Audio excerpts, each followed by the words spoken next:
Muy buenos días a todos y a todas. Es para nosotras y para también los profesores de la Universidad Un Minuto en Colombia un gran honor contar en la mañana de hoy por breves minutos con el autor que hemos estado auscultando en estos días, ¿no? El profesor Ignacio Ramonet.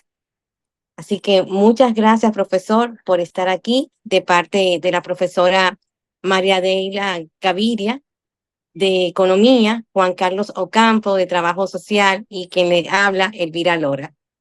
Bueno, para comenzar, vemos de inmediato nuestra breve agenda que está compuesto por la bienvenida.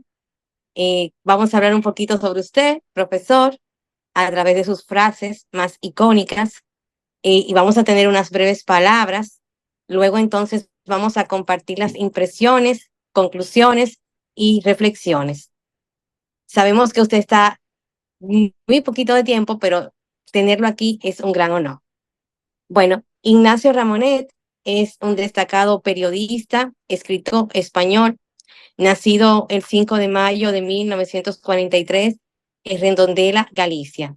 Podríamos decir que es el comunicólogo más actual, pensante de nuestros tiempos. Es conocido por su crítica al sistema neoliberalista y su defensa por una comunicación más justa y equitativa, que es lo que hemos estado abordando durante 3 semanas en nuestra clase.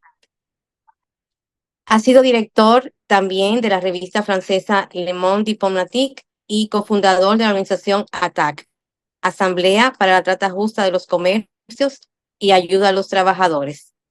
Su obra abarca temas como la influencia de los medios de comunicación en la sociedad y también la presión ideológica que trae las nuevas tecnologías.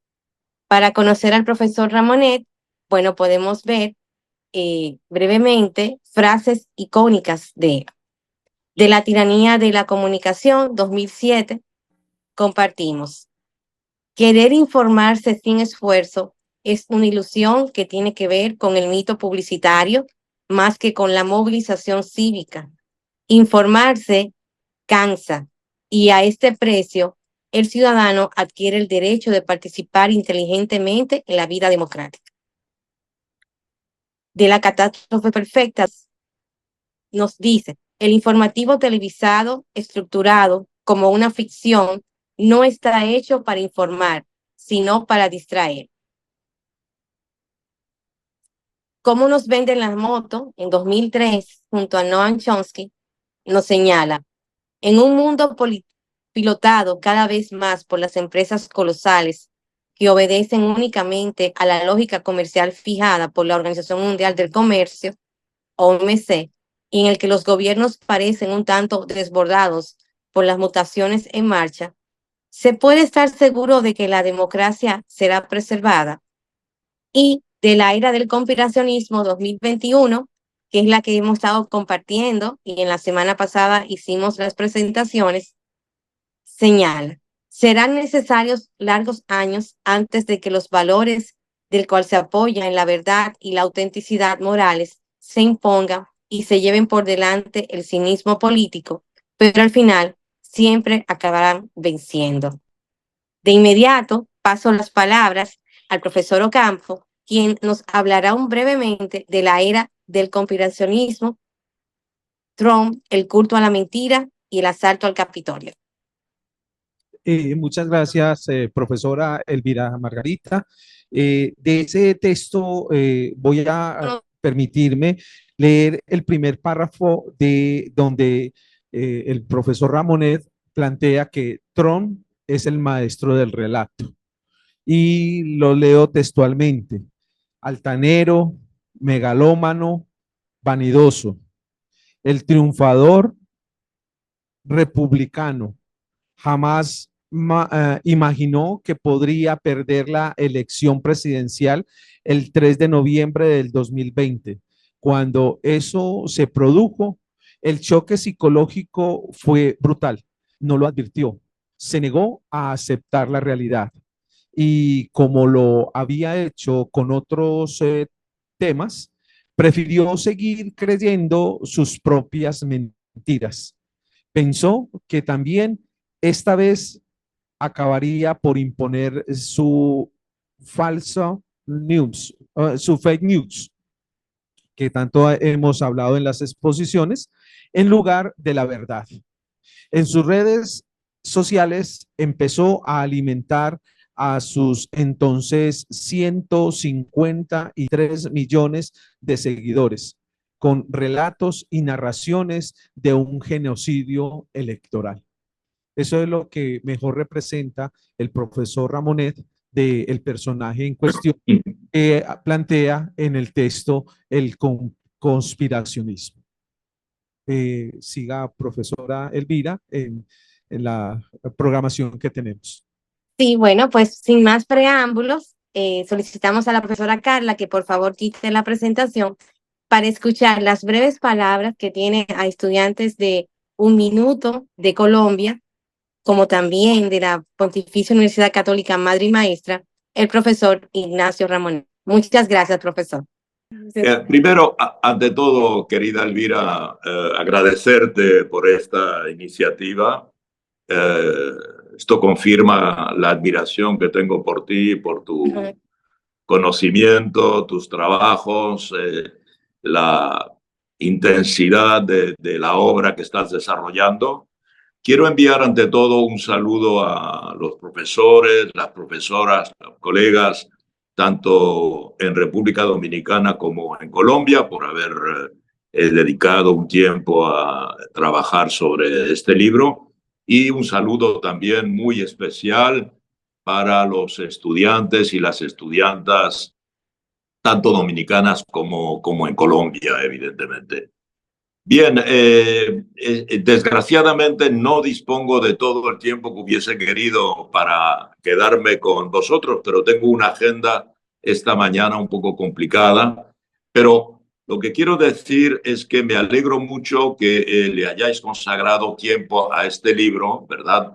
La era del conspiracionismo, porque además el momento es particularmente interesante, porque estamos a varias semanas apenas de la elección presidencial en Estados Unidos y no es imposible que Donald Trump vuelva a ganar esta elección. Y por consiguiente hay que preguntarse qué rol están jugando el sistema mediático para favorecer esta elección eventual de Trump. No es seguro, ni mucho menos, y yo añadiría, y no es deseable, pero evidentemente esto lo van a decidir los electores y las electoras de Estados Unidos.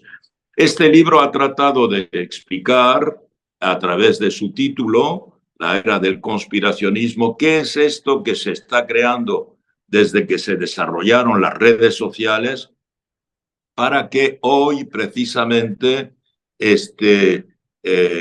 tengamos cada vez más dificultad para distinguir la verdad de la mentira.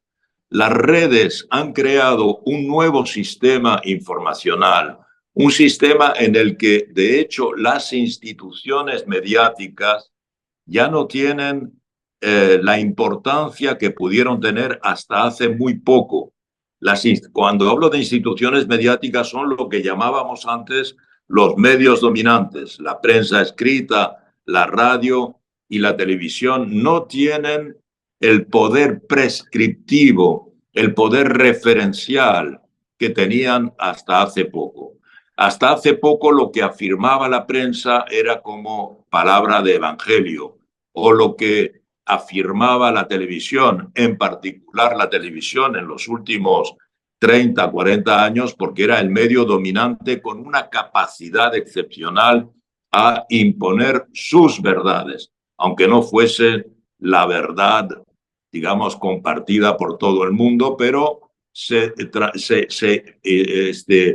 constituía como una verdad mediática, una verdad social, aceptada por la mayoría, y eso es lo que conformaba lo que hemos llamado una opinión pública que puede evidentemente ejercer mucha presión sobre las instituciones democráticas, sobre el poder ejecutivo, sobre el poder legislativo, incluso sobre el poder judicial.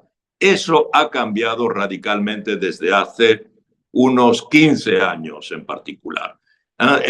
Hoy son las redes sociales. Es muy interesante observar cómo en esta elección de la que estamos hablando, los candidatos, tanto Kamala Harris como Donald Trump, han recurrido muy poco a los medios tradicionales, digamos a la prensa, a la radio, a la televisión, muy poco. Hubo un debate en la televisión y sabemos que Donald Trump no ha querido más debates porque eso reveló algunas de sus debilidades.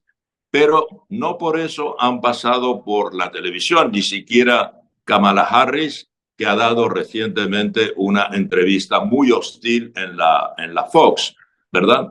Pero esencialmente se expresan a través de sus redes sociales.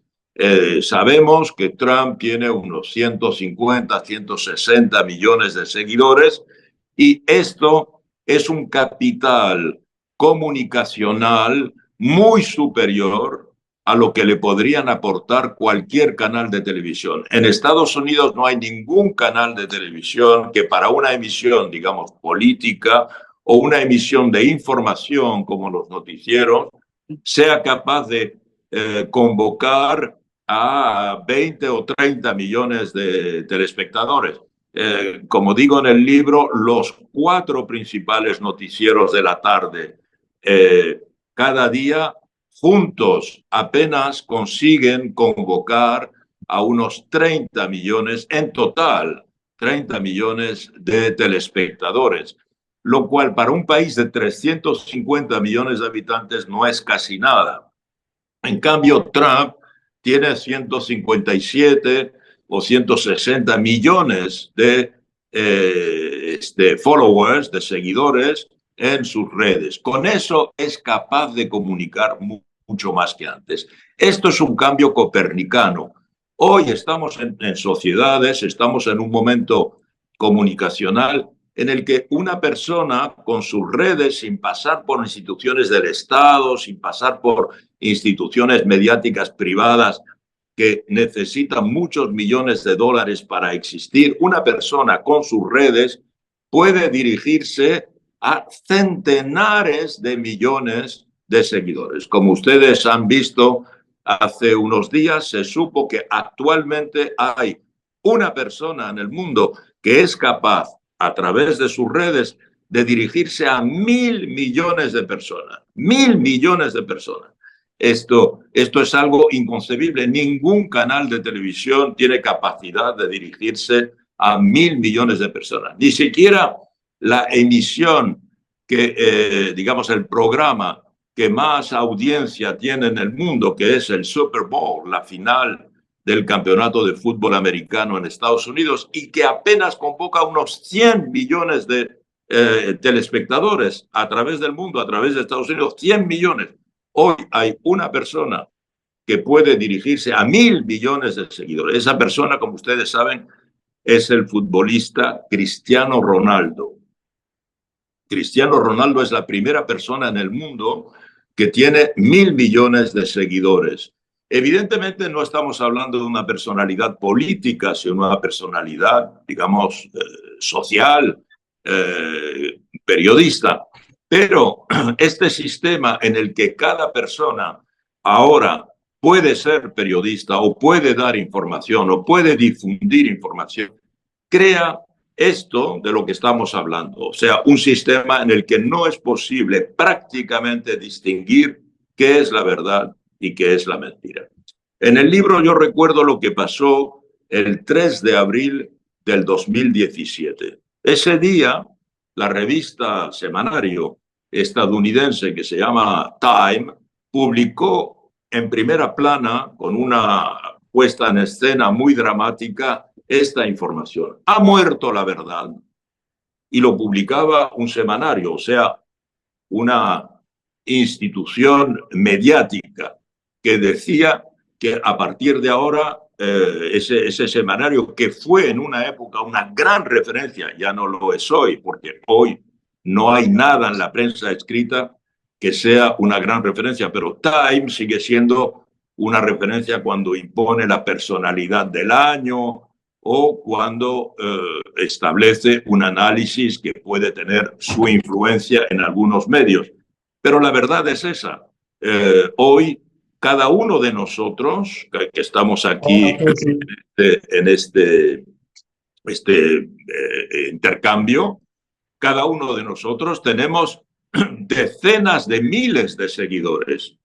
La mayoría de nosotros tiene decenas de miles de seguidores. Cada uno de nosotros tiene más seguidores que muchos periódicos tienen compradores, muchos periódicos tienen lectores.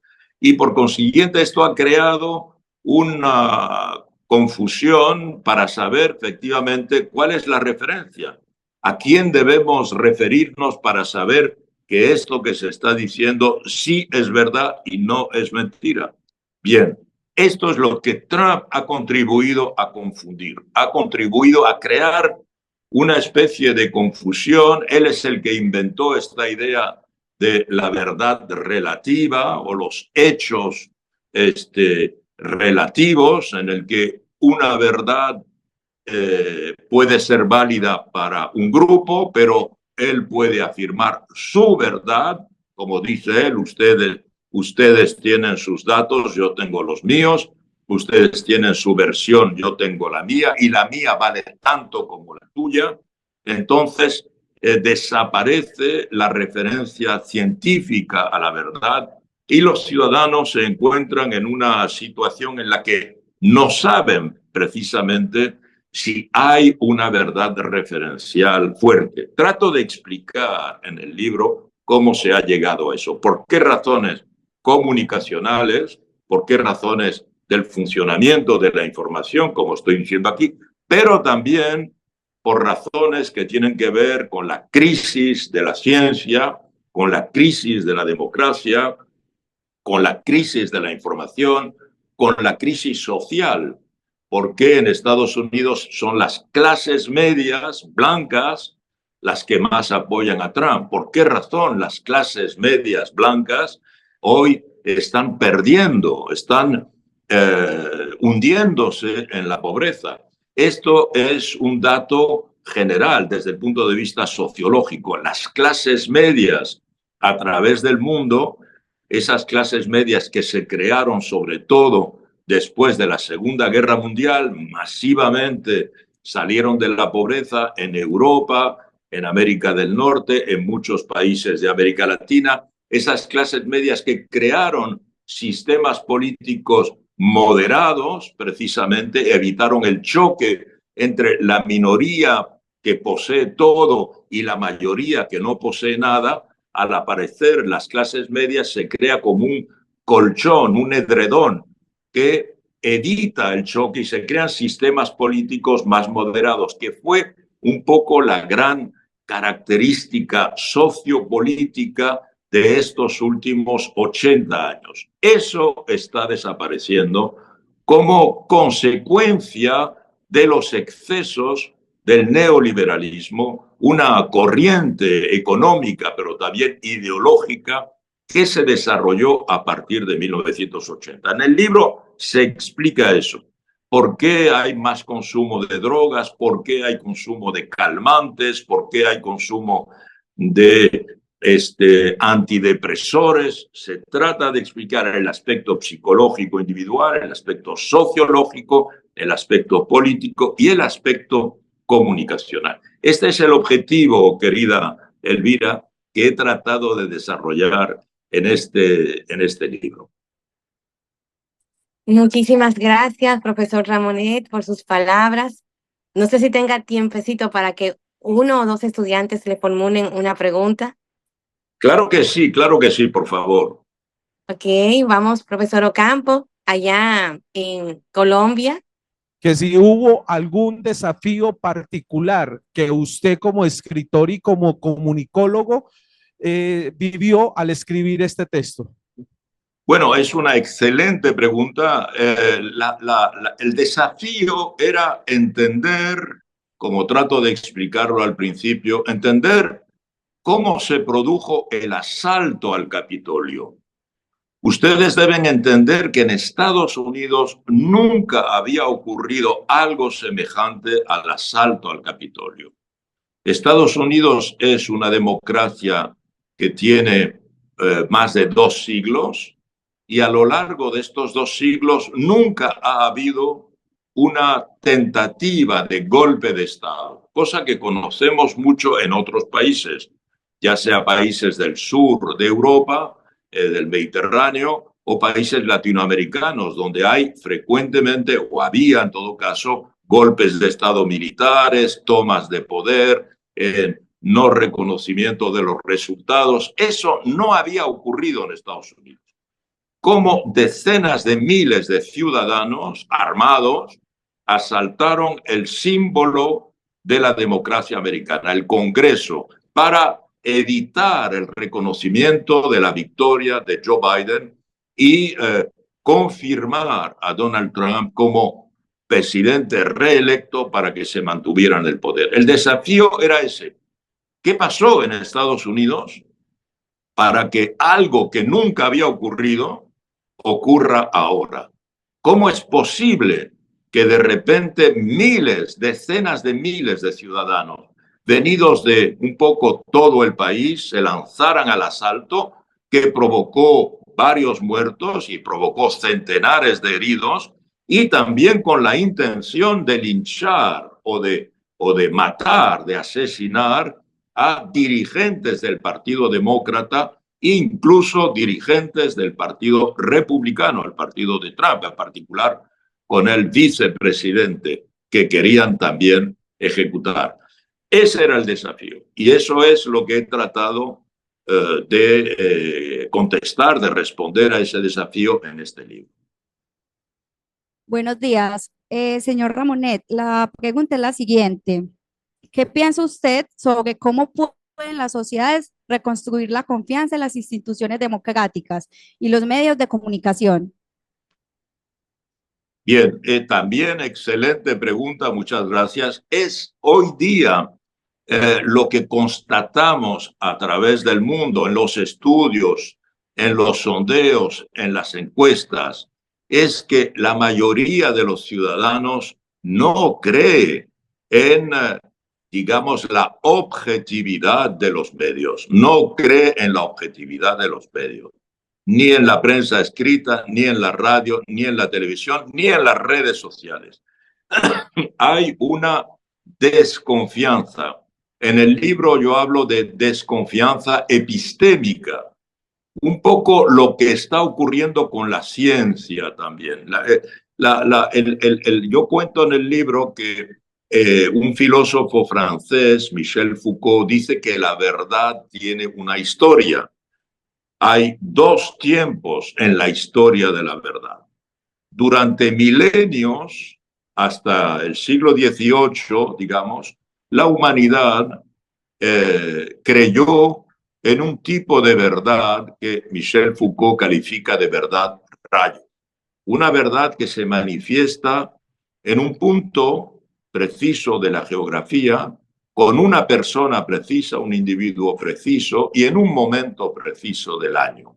El ejemplo más clásico es el que los griegos tenían como sistema de verdad, que era que en el momento de la primavera, en el Mediterráneo, el 21 de junio, en una ciudad precisa, en un santuario preciso, en Delfos, una sacerdotisa, la pitonisa de Delfos, recibía como un rayo venido del cielo, recibía la verdad y decía la verdad. Decía, este año va a haber catástrofes, va a haber sequía, este año vamos a tener amenazas de guerra, este año vamos a tener problemas con las cosechas, etcétera, y hay que hacer sacrificios, hay que sacrificar a tal animal, hay que sacrificar esto para evitar aquello. Y esa verdad era una verdad que todo el mundo aceptaba. De una manera u otra, la mayoría de las comunidades, de las sociedades humanas, tenían este sistema de verdad. Y incluso los cristianos tienen un sistema de verdad. ¿Dónde está la verdad para los cristianos? En la Biblia. es la verdad. La Biblia dice la verdad. Y además, si ponemos en duda eso, pues hay un grupo de sabios, de sacerdotes, que interpretan la Biblia y nos dicen la verdad y la aceptamos. Y esa verdad funciona, las sociedades funcionan. Durante milenios, sociedades más avanzadas o menos avanzadas se han regulado por ese sistema de verdad. Una verdad, por consiguiente, muy aleatoria. A partir del siglo XVIII, con el desarrollo de las ciencias, perdón, las ciencias naturales, la ciencia química, la ciencia física, la mecánica, ¿verdad? Las matemáticas, empezó a desarrollarse un sistema en el que se describía la naturaleza, se interpretaba la naturaleza de manera científica y esto que aparecía como un caos, de repente se ordenaba. Las plantas pertenecen a familias precisas, las piedras pertenecen a familias precisas y tienen una historia que tiene que ver con la historia de la Tierra. El clima responde a movimientos precisos de vientos, de nubes, de temperaturas, etcétera. La salud, pues la medicina se desarrolla y así sucesivamente hasta que nos convencemos de que hay ahora lo que Foucault llamaba, en vez de la verdad rayo, hay la verdad cielo. Una verdad que es siempre verdad. Es verdad aquí, es verdad en Bogotá, es verdad en Santo Domingo. 2 y 2 son 4 en cualquier lugar del mundo. Y, digamos, la gravedad que estudió Newton, una pieza cae, una manzana cae con la misma velocidad en Santo Domingo o en Colombia. A veces depende de la altitud, porque la gravedad no es la misma, pero eso está estudiado científicamente. Este tipo de verdad científica.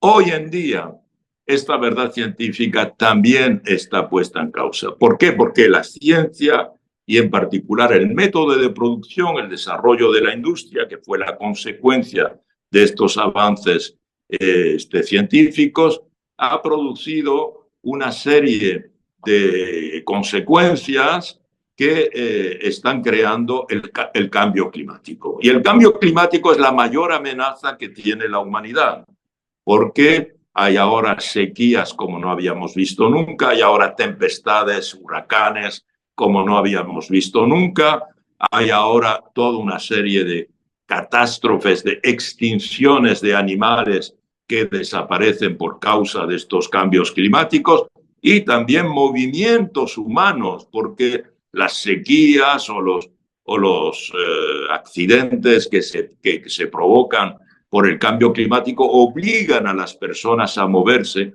a huir de territorios que ya no son territorios amables porque ya no permiten cosechar. Entonces, por otra parte, ha habido también catástrofes, por ejemplo, científicas con lo nuclear. Ha habido, bueno, hace poco en Japón el accidente de Fukushima, hace unos años en Estados Unidos el accidente de Three Mile Island. Ha habido el uso de las bombas atómicas. Bien, por consiguiente, la ciencia tampoco es una garantía de que los seres humanos, los dirigentes, los científicos son razonables. Hoy día estamos ante el temor, en el libro se evoca, de que un nuevo avance científico provoque una catástrofe nunca vista con la inteligencia artificial. ¿Qué va a pasar con la inteligencia artificial? Las computadoras van a ser más inteligentes que los seres humanos, ya lo son. Las computadoras van a tomar el poder en el planeta, van a esclavizar a los seres humanos, van a sustituir a los seres humanos, no lo sabemos. Es una de las grandes preguntas que se formulan hoy. La ciencia da miedo. Entonces, por consiguiente, mucha gente está tentada a regresar a la otra verdad, al otro sistema de verdad, a la verdad rayo. Van a consultar pues una serie de personajes que son brujos o que tienen otro tipo de verdad. se confían en el horóscopo, apuestan por la lotería. Bien, hay el regreso a otro tipo de verdad. Es lo que pasa con las redes sociales. La gente se pone a creer que la Tierra no es redonda, que es plana, es lo que he tratado de desarrollar. De repente todo es posible. Toda creencia es una creencia legítima, cuando antes se podía deslegitimar algunas creencias. No olvidemos que el mundo científico, el mundo más desarrollado, más civilizado, por ejemplo, no había país más civilizado que Alemania, por sus avances educacionales, por sus universidades, por sus científicos, por sus artistas, por sus músicos. Y Alemania creó el peor régimen político que jamás haya existido, el hitlerismo, el nazismo, que provocó la Segunda Guerra Mundial y que provocó más de 60 millones de muertos, con campos de exterminio para matar de manera industrial a millones de personas. El país más civilizado del mundo. Los Estados Unidos podrían hacer lo mismo hoy o mañana China. Entonces, la ciencia no es garantía de sabiduría. Y esto es evidentemente un tema absolutamente importante. Y yo creo que en el libro se trata de abordar esta cuestión de manera racional, en la medida de lo posible. Mi pregunta es, ¿cómo estas fake news o este conspiracionismo no afectó a Trump en las redes sociales, o sea, tanto como tal vez lo está haciendo ahora? Porque no sé, a Mela no sé cómo le irá a él ahora en sus elecciones, pero no me dice ganoso, quiero saber cómo este daño en las redes sociales a su persona no le afectó para nada para él ganar en 2016. Sí, excelente pregunta. Donald Trump en su campaña contra Hillary Clinton, efectivamente llevó a cabo una forma de campaña electoral sobre la que insistíamos antes, muy diferente de las tradicionales. Es verdad que ya el presidente Barack Obama había innovado. El presidente Barack Obama es el primero que hace una campaña en el que va a utilizar las redes sociales de entonces, ¿verdad? Pero esas redes sociales, en particular la mensajería, en particular, WhatsApp, que ya se estaba desarrollando, en particular YouTube, pero combinado con una forma tradicional de hacer política, o sea, respondiendo a entrevistas de los periódicos, yendo a la televisión y haciendo debates tradicionales. Cuando es la campaña de Donald Trump del 2016 contra Hillary Clinton, ella hace una campaña tradicional, absolutamente tradicional. Y eso es lo que fracasa. Incluso diríamos que está demostrado hoy por el fracaso de Hillary Clinton que el uso de los medios tradicionales para hacer una campaña de comunicación, de comunicación electoral en Estados Unidos es algo que los candidatos o las candidatas no deben hacer. En cambio, Trump en esa misma campaña hace totalmente lo contrario. Se niega a ir a las televisiones, se niega a usar los medios como la prensa o la radio, pero sí acepta los debates con Hillary Clinton. Y hay 3 debates, que era la tradición. Pero en esos debates, Hillary Clinton opera de una manera racional, o sea, hace preguntas a Donald Trump esperando que él dé respuestas.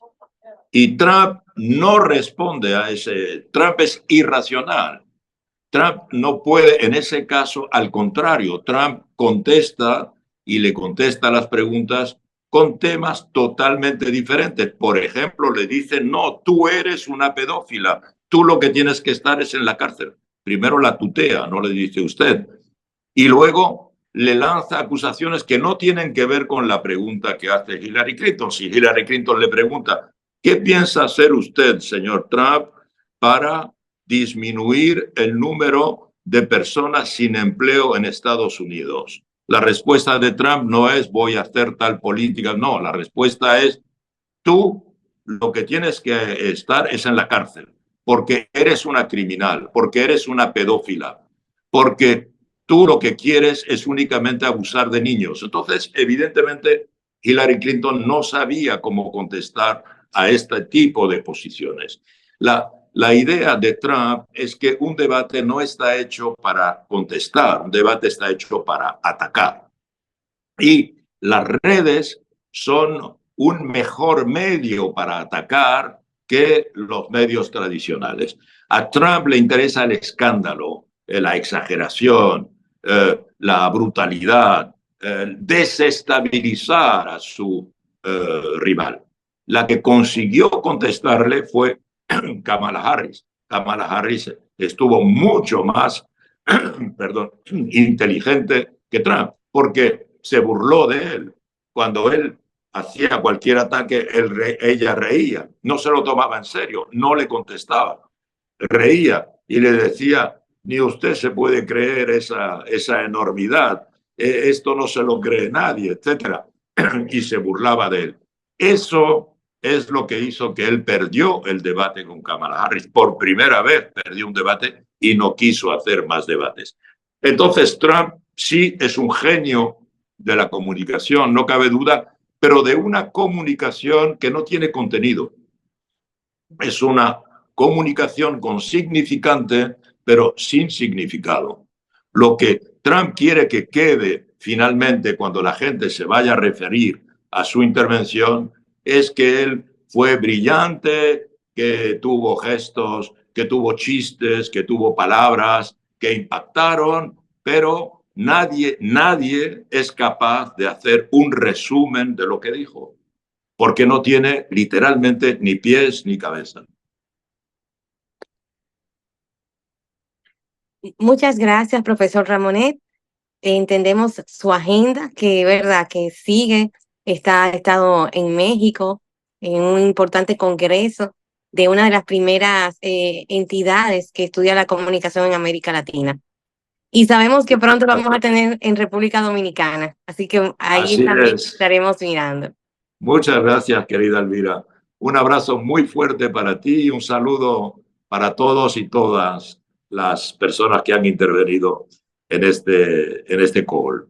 Gracias. Esperamos vernos pronto. Bye.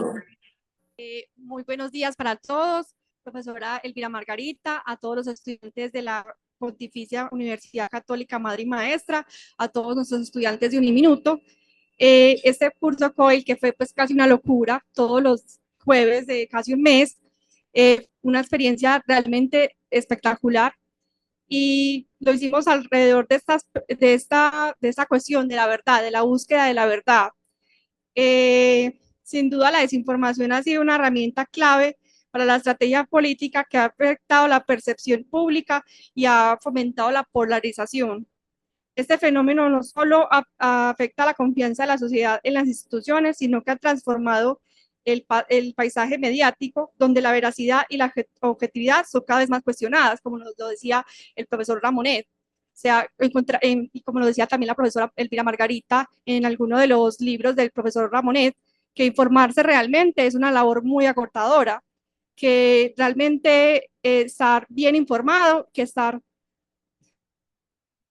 bien informado, que estar con la verdad, que no sea la verdad rayo, sino la verdad realmente objetiva, es algo muy complicado.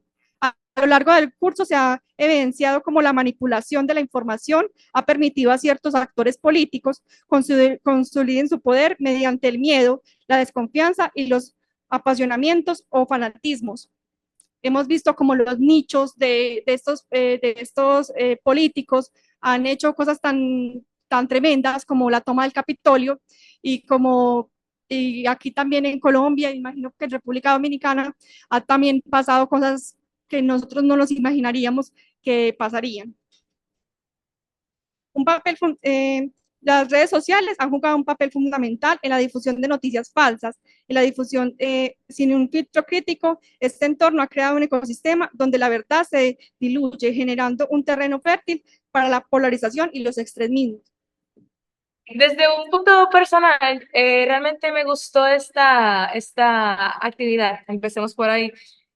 Hablaba con otros estudiantes que tienen esta misma clase, pero con otros maestros que están viendo a Ignacio Ramonet y su libro y todo. Y cuando escucharon que Un Minuto y Pucamaima iba a tener una reunión con Ignacio Ramonet, se quedaron como que, ¿en serio? Retomando un poco con todo lo que había dicho, creo que él fue muy preciso, como siempre, y en su libro él siempre ha utilizado un lenguaje bastante asequible que se puede entender bastante bien. Explicó, entiendo, los tres elementos principales que han sido el conspiracionismo, las fake news y las influencias que ha tenido eso, las repercusiones, de cómo funciona cada cosa utilizando grandes cabezas en el mundo que llevan ese conspiracionismo, no solo como Trump en los Estados Unidos, sino en diferentes partes del mundo, como por ejemplo en Venezuela, en Costa Rica y otros. Gracias, María José. Si tienes que debemos mejorar para otro encuentro como este también, puedes decirlo, porque la mejora continua y la evaluación es muy importante siempre para poder apoyarles a ustedes en su crecimiento profesional.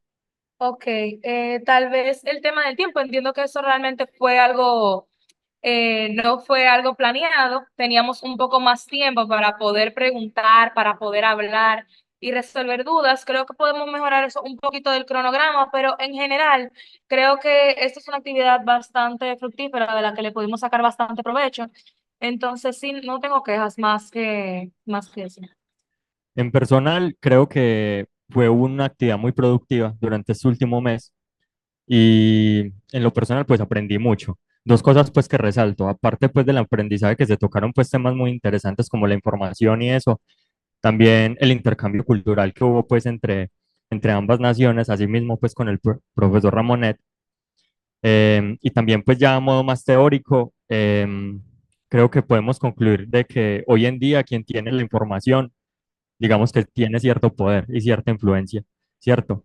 Y sabemos pues que la información al sol de hoy se está moviendo pues por los intereses y por quien tenga pues la mejor posición o está vendida al mejor postor.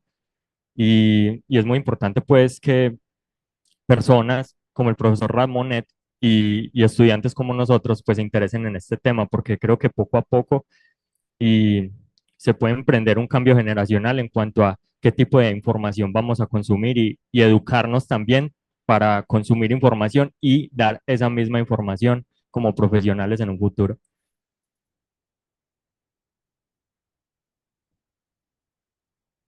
¿Quién? Y por aquí también Angie, no, perdón, Kelly Restrepo nos va a hacer una intervención. Buenos días, compañeros de República. Bueno, el curso COIL con la doctora Elvira. Bueno, hola, buenos días. El curso COIL con la doctora Elvira Margina Lora Peña y el magíster Juan Carlos Ocampo, nuestro profesor acá presente, eh, y la profesora María Adelaida también de Economía. Bueno, respecto a todo eso, nos permitió profundizar en temas desde una perspectiva global y colaborativa. Las discusiones en el curso subrayaron la importancia de abordar el conspiracionismo no solo como un fenómeno local o aislado, sino como una crisis de alcance mundial que afecta a múltiples contextos. A través del intercambio de ideas en el curso, tanto de parte de ustedes como de parte de nosotros acá en Colombia, a través del intercambio de ideas en el curso, quedó claro que el conspiracionismo se enraiza en la desinformación, la desigualdad y el desencanto político, lo que coincide con las ideas del doctor Ramonet. Respecto a la conclusión del libro, y el curso reafirman la urgencia de crear espacios educativos y mediáticos que promuevan el pensamiento crítico, el cual con el encuentro final con el doctor Ignacio Ramonet, que también nos aporta una dimensión personal a la reflexión, fortaleciendo la comprensión de que el conspiracionismo es tanto un desafío individual como colectivo que requiere de estrategias integrales, tanto en la educación como en la política y en los medios de comunicación para ser enfrentado eficazmente. Muchas gracias.